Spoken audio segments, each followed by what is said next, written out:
पुण्यामध्ये अवकाळी पावसानं हजेरी लावली आहे। वाजीन बाणेर परिसरामध्ये पाणी साचलंय।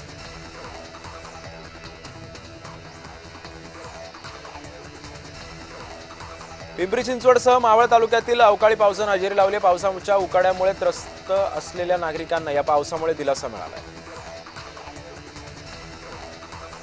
भोर-महाड मार्गावरील टेम्पो दरीमध्ये कोसळून अपघात झाला। अपघातामधून एकूण 9 जण जखमी झाल्याची माहिती आहे। जखमींवरती रुग्णालयात उपचार सुरू आहेत।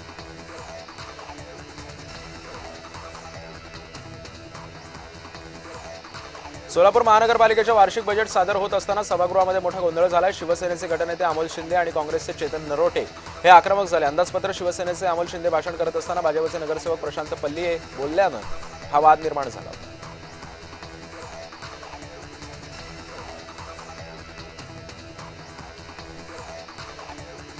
पुणे जिल्ह्यातील सहकारी संस्थांच्या निवडणुका पुढे ढकललेल्या आहेत। राहुरी आणि बारामती विधानसभा पोटनिवडणुकीमुळे हा निर्णय घेण्यात आल्याचं समजतं।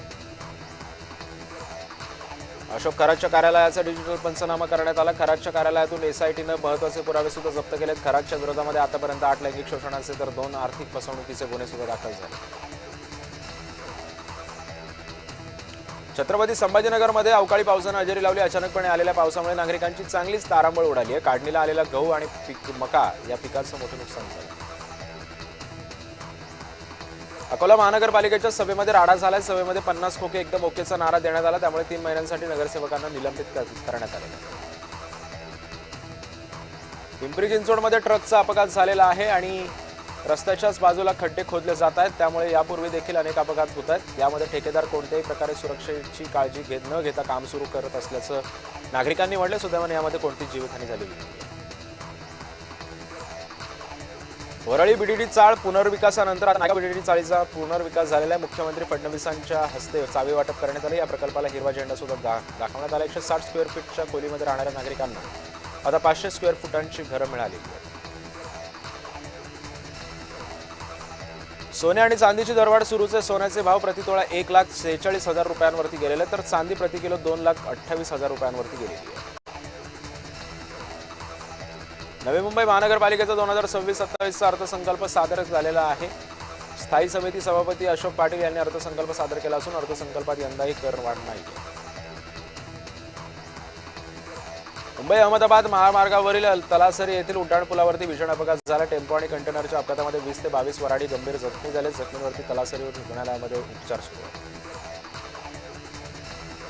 आखाती युद्धाचा मुंबईतील सर्वसामान्य कुटुंबांना फटका बसला। अपुऱ्या गॅस पुरवठ्यामुळे महिला त्रस्त झालेल्या आहेत आणि याच पार्श्वभूमीवरती नागरिकांनी नाराजीचा सूर उमटवलेला आहे।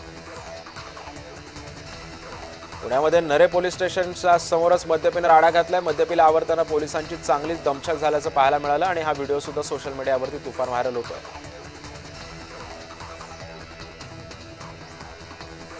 पिंपरी चिंचवडच्या डांगे चौकामध्ये प्रवासी आणि रिक्षा चालक यांच्यामध्ये जोरदार वाद झाला। शाब्दिक वादाचं रूपांतर हाणामारीमध्ये झालं। रिक्षा भाड्यावरून देण्यामध्ये दोघांमध्ये बाचाबाची झाली।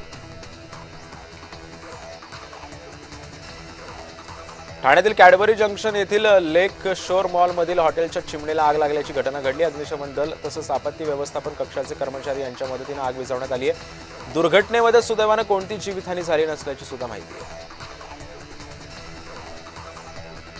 एकसंघ भाजपसारखे 10 पक्ष उभे करू शकतो। भाजपनं अहंकारात राहू नये असं वक्तव्य अभिनेते शरद पोंक्षे यांनी केलंय।